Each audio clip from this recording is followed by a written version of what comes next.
Darren, we better turn around. Why? Because I've seen enough horror movies to know any weirdo wearing a mask is never friendly.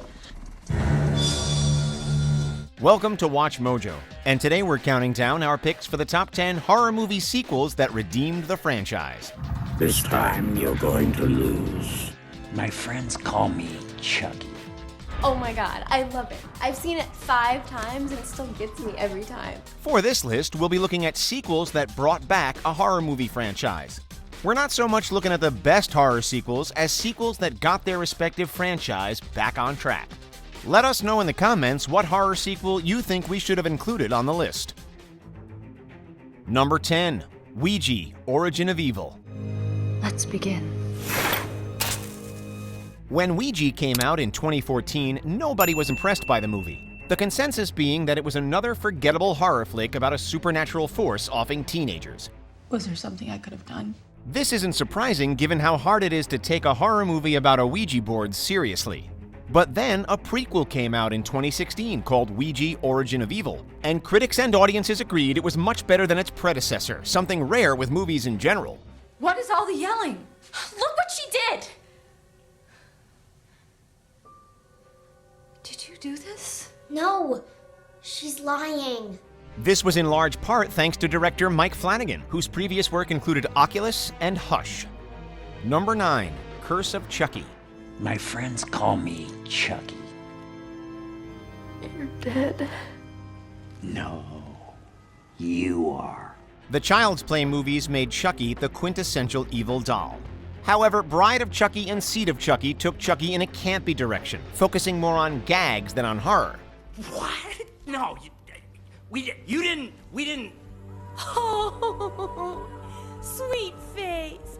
Come to mommy.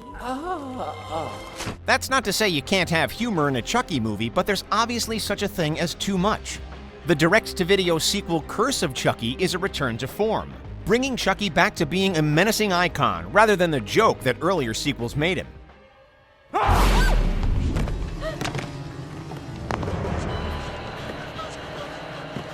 Speaking of getting back to basics, Alex Vincent, who played Little Andy in the first 2 Child's Play movies, makes a brief appearance in a post-credits scene, ensuring that fans of the series stay tuned for future installments.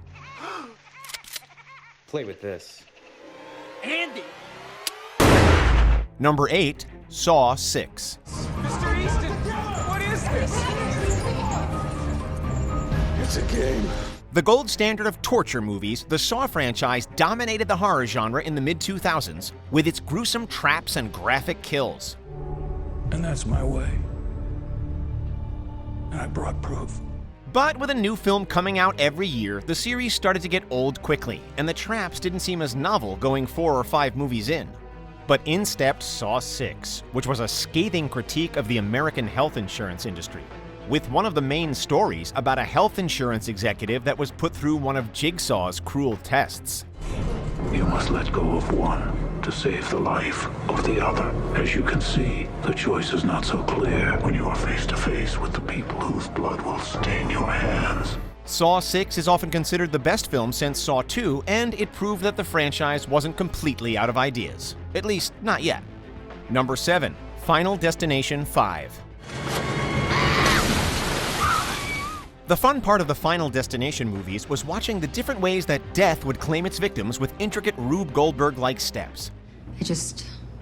I don't want to miss anything. But similar to the Saw movies, the Final Destination series had trouble coming up with ways to keep this premise fresh. However, Final Destination 5 was able to come up with memorable deaths such as the gymnastics scene and the eye surgery scene. Plus, the twist at the end was a nice way of bringing the series back to where it started. What's all that about? I have no idea. Number 6. Annabelle Creation. What do you need? Your soul! The cursed doll made a spooky first impression in The Conjuring, which made things look promising when she got her own film in 2014. Unfortunately, that film wasn't well received with critics or audiences. There has to be another way. There is. I can make it right. However, Annabelle Creation came out 3 years later and was the type of movie we were expecting. A prequel to the original film, Annabelle Creation gives a tragic backstory to the doll and explains with greater depth how it came to be cursed. We said yes. And that's when it became stronger. Actress Lulu Wilson was in both Annabelle Creation and the Ouija prequel, which shows that she was someone to cast if you wanted to make a prequel that was an improvement over the original. Number 5, Friday the 13th, Part 6, Jason Lives. Darren, we better turn around. Why? Because I've seen enough horror movies to know any weirdo wearing a mask is never friendly.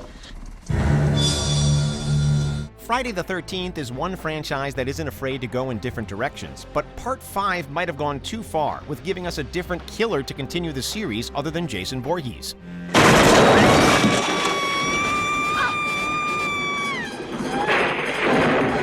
Luckily, Part 6 remedies this mistake by bringing back Jason, wasting no time by resurrecting him in the opening scene. Jason Lives does have humor that sends up the franchise with a lighthearted touch, but thankfully, the franchise did not continue in this direction beating a dead horse, like Nightmare on Elm Street did with Freddy. But we'll get to that later.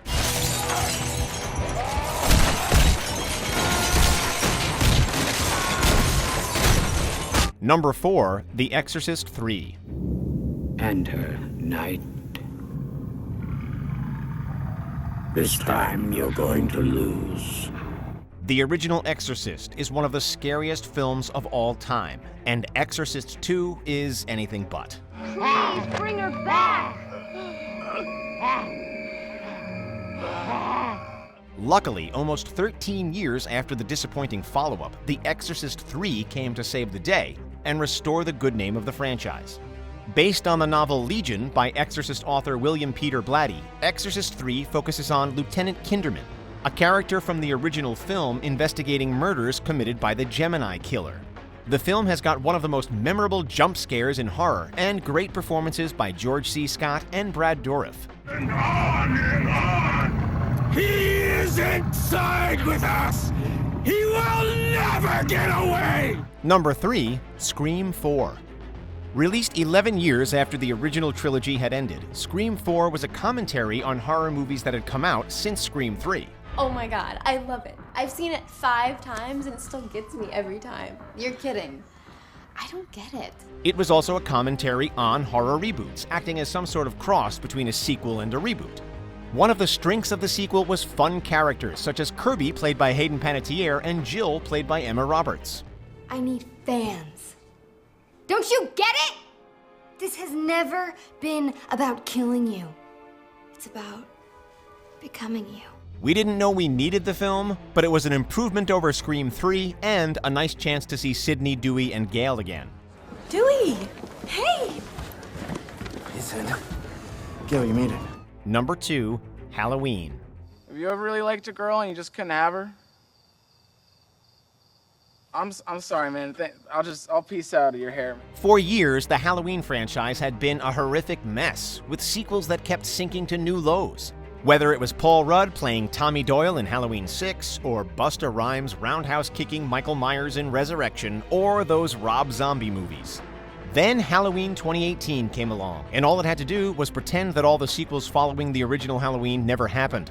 Directed by Pineapple Express filmmaker David Gordon Green and co-written by Green with frequent collaborator Danny McBride, the movie paid off, giving the franchise a terrifying fresh start. Horror fans are eagerly anticipating upcoming sequels Halloween Kills and Halloween Ends. Probably the first time in a long time Halloween fans are optimistic about the series' future.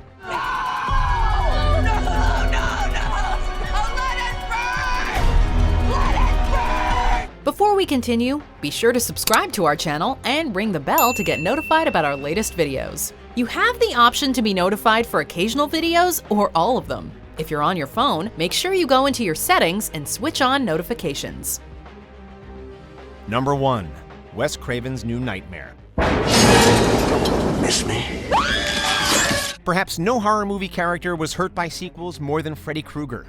While Dream Warriors was a step up from Freddy's Revenge, he was cracking jokes every chance he got by Dream Child and Freddy's Dead, and no one could take him seriously anymore.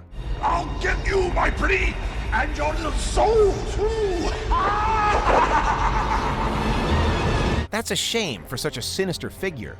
That all changed when Wes Craven came back to the Nightmare on Elm Street franchise to direct a movie where Freddy was the menacing figure Craven originally intended him to be. Hey, Dylan. Ever played Skin the Cat? New Nightmare gave Freddy the respect he deserves as a horror icon. Do you agree with our picks? Check out this other recent clip from WatchMojo, and be sure to subscribe and ring the bell to be notified about our latest videos.